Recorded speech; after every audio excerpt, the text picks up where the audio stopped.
జగన్ సర్కారుపై మాజీ MP GV Harsha Kumar సంచలన వ్యాఖ్యలు చేశారు. విజయనగరం హోటల్ జీఎస్ఆర్ ఇంటర్నేషనల్లో మీడియాతో మాట్లాడారు. ఏపీలో దళితులు రెండో స్థాయి పౌరులుగా ఉన్నారన్నారు.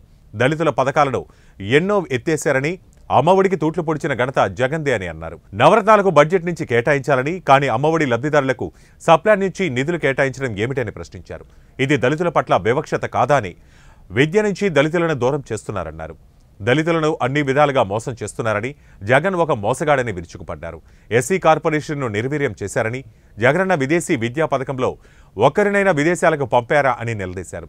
మాస్క్ అడిగిన దళిత డాక్టర్ సుధాకర్ మరణానికి కారణం మీరు కాదా అని ప్రశ్నిస్తూ ఎంతమంది దళితులకు శిరోముండనం చేయలేదా అని ఆగ్రహం వ్యక్తం చేశారు. జగన్ అవినీతి పెత్తందారీ పాలన చేస్తున్నారని విమర్శించారు. నేను కాంగ్రెస్ పార్టీలో ఉన్నాను, ఆ పార్టీ తరపునే పోటీ చేస్తానని మాజీ ఎంపీ హర్షకుమార్ స్పష్టం చేశారు. దళితులకి 3 ఎకరాలు భూమి కొనుగోలు పథకం కూడా రద్దు చేశాడు. అన్నిటికన్నా దారుణం ఏంటంటే, ఈ సంవత్సరం 5 మెడికల్ కాలేజీలు వచ్చినాయి రాష్ట్ర ప్రభుత్వంగా. మీ విజయనగరంలో కూడా ఒకటి వచ్చినట్టుగా. దాంట్లో పరిస్థితి ఏంటంటే, దాంట్లో సగం సీట్లు ఆయన అమ్మేసుకుంటున్నారు. ఈ రాష్ట్రంలో డబ్బున్న వాళ్ళే చదువుకోవాలి, పేదలు చదువుకోవడానికి వీలు లేదు. ఈ 75%లో రిజర్వేషన్ లేవు. రిజర్వేషన్ లేకుండా ఈ 50% సీట్లు అంటే 70 సీట్లు ఆయన అమ్మేసుకునే ప్రోగ్రాం పెట్టాడు. ఈ 75%లోనే రిజర్వేషన్. ఇటువంటి పరిస్థితి ఇప్పుడు వరకు ఏ గవర్నమెంట్ కూడా ప్రభుత్వ కాలేజీలో రిజర్వేషన్లు తీసేయడం అన్నది ఇప్పుడు దాకా ఏ ప్రభుత్వం ఆల్ ఇండియా లెవెల్లో కానీ ఏ రాష్ట్ర ప్రభుత్వం కానీ తీయలేదు. నేను ఢిల్లీలో చెప్తే ఆశ్చర్యపోతున్నాను. అటువంటి పరిస్థితి ఈరోజు మనకు కనపడతా ఉంది. పోనీ ఈ పథకాలన్నీ ఈ రకంగా రద్దు చేశాడు. ఇప్పుడు సపోజ్ అమ్మఒడి ఉంది. అమ్మఒడికి మనం చూసుకున్నట్లయితే అమ్మఒడిలో ఉన్న అందరికీ కూడా బడ్జెట్ నుంచి ఆయన మరి ఈ డబ్బులు ఇస్తారు. కొన్ని చోట్ల 9,000 కూడా ఇస్తున్నారు లేదో అన్న పరిస్థితి. ఈ అమ్మఒడి పథకం ఆ రకంగా ఉంటే అందరికీ బడ్జెట్ నుంచి నిధులు ఇచ్చి, ఆయన నవరత్నాలకి బడ్జెట్ నుంచి నిధులు ఇస్తూ ఉన్నాడు. కానీ ఎస్సీలు వచ్చేటప్పటికి సప్లాన్ నిధులు తీసుకొచ్చి ఇస్తున్నాడు. ఇది ఎంత అన్యాయం అంటే ఇది రాజ్యాంగ విరుద్ధం.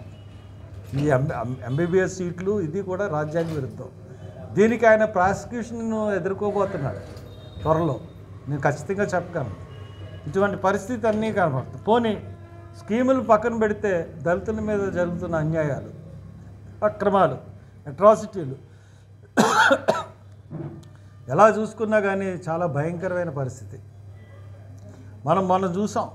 ఇంతకుముందు మాస్క్ అడిగారని చెప్పేసి అతని సుధాకర్ని, ఒక డాక్టర్ని 2 చేతులు వెనక్కి కట్టి రోడ్డు మీద పడుకోబెట్టి బట్టలు ఇప్పేసి నగ్నంగా తీసుకుని వెళ్ళారు. అతను ఆఫ్ షర్ట్ లేకుండా తీసుకుని వెళ్ళారు. అక్కడ కిరణ్ కుమార్ రెడ్డిని మాస్క్ అడిగాడని చెప్పి, మాస్క్ తీసేసాడని చెప్పి, మాస్క్ వేసుకోలేదని చెప్పి అతన్ని తీసుకెళ్ళి లాకప్ డెత్ చేసి చంపేసి కారులో దూకి చచ్చిపోయాడని చెప్పారు. అట్లాగే ఎందుకు ఇసుక లారీలు మా గ్రామం నుంచి మీరు ఎంత దారుణంగా తీసుకెళ్తున్నారు, మా రోడ్లు పాడైపోతున్నాయంటే వరప్రసాద్ అన్న అతన్ని సీతానగరంలో పోలీస్ స్టేషన్కి తీసుకెళ్ళి శిరోమండనం చేయించారు. ఇక్కడ తుని దగ్గర సొరంగ వృక్షంలో అక్కడ జరుగుతూ ఉంటుంటే, ఒక సంబరాలు జరుగుతూ ఉంటుంటే చూడడానికి వెళ్ళి చిన్న గొడవ వచ్చిందని చెప్పి పక్క గ్రామం నుంచి వెళ్ళిన, అక్కడున్న ఎస్సీస్ అందరూ వెళ్ళిపోతే పక్క గ్రామం నుంచి వెళ్ళిన అతన్ని కొట్టి చంపేశారు. బాబు నడింపల్లి రాము అని. నేను ఎస్సీని, నేను ఈ గ్రామస్తుడిని కాదంటే నువ్వు ఎస్సీయే కదరా అని చెప్పేసి, ఎవరంటే వీళ్ళందరూ కూడా వెనకాలంతా కూడా వైసీపీ కార్యకర్తలే. మొన్న మనం చూసినప్పుడు ఆ దొమ్మేరు పోలీస్ స్టేషన్లో తీసుకొచ్చి కూర్చోబెడితే అతను ఆత్మన్యూన్యతో ఆత్మహత్య చేసుకుని చనిపోయాడు. అది హోంమంత్రి చేయించిందని చెప్పేసి అతను చనిపోయేటప్పటికి మరి హోంమంత్రిని మార్చేసి, వ్యతిరేకత వచ్చిందని మార్చేశాడు. అలాగే ఎర్రగొండపాలెంలో మరి మోజెస్ అనే దళిత యువకుడు పెట్రోల్ పోసుకుని కాల్చుకుని చనిపోయాడు.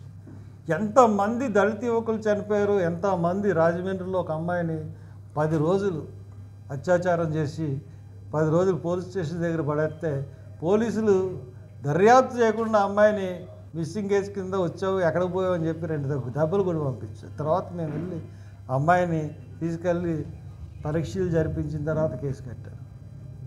దిశా చట్టం అన్నది అసలు లేని